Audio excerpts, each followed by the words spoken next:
তারা কি ক্ষমতা থাকতে পারে? আমরা ছাত্র সমাজ কোটার বিরুদ্ধে আন্দোলন করেছিলাম, কিন্তু সরকার আমাদের ভাইদেরকে কিভাবে গুলি করেছে সেটা আপনারা সোশ্যাল মিডিয়ায় দেখেছেন।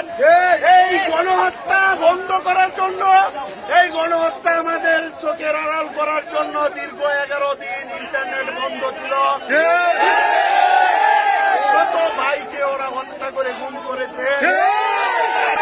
আমরা এই হত্যাকারীকে বাংলাদেশের ক্ষমতায় দেখতে চাই। আমরা কি অন্যায় কিছু চেয়েছিলাম? আমাদের দেশ স্বাধীন হয়েছিল এই বৈষম্যের বিরুদ্ধে, কোটার জন্য এই দেশ স্বাধীন হয়েছে। এই কোটা এই দেশে থাকবে না। আমাদের সন্তানরা মেধার ভিত্তিতে আগামী দিনে এই রাষ্ট্র পরিচালনা করবে। এই দেশে কোন পুলিশ সরকার থাকতে পারে না। যারা আমার ভাইকে গুলি করেছে তারা কি ক্ষমতা থাকতে পারে? যারা এই হাসিনাকে সমর্থন করে তাদের সাথে কি আমাদের কোন সম্পর্ক থাকতে পারে? আমাদের অসহযোগ আন্দোলনে আপনারা কি আমাদেরকে সহযোগিতা করবেন? এই আন্দোলন আমার, এই আন্দোলন প্রত্যেকটা শ্রমজীবী মানুষের। এই আন্দোলনে কৃষক, শ্রমিক, রিক্সাওয়ালা সকল শ্রেণী পেশার মানুষকে আমরা উদাত্ত আহ্বান জানাচ্ছি।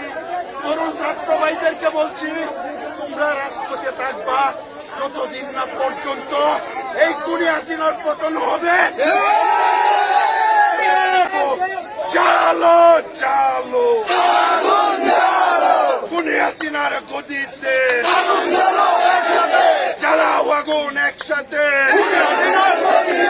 স্বৈরাচারের গদিতে, স্বৈরাচারের গদিতে দফা এক দাবি এক, দফা এক দাবি এক। আগামীকালকে থেকে আমরা কোনো ব্যাংকে লেনদেন করব না।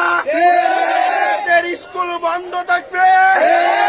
আমরা বিদ্যুৎ বিল দিব না, গ্যাস বিল দিব না, ব্যাগ ট্যাক্স দিব না। আমাদের ভাইদেরকে যেভাবে গুলি করে হত্যা করেছে আমরা এদেরকে এই দেশ থেকে বিতাড়িত করব। আপনার সন্তানকে স্কুলে দিবেন না। এই দিনের আন্দোলন এটা কোনো ব্যক্তির আন্দোলন না, এটা দেশ রক্ষার আন্দোলন।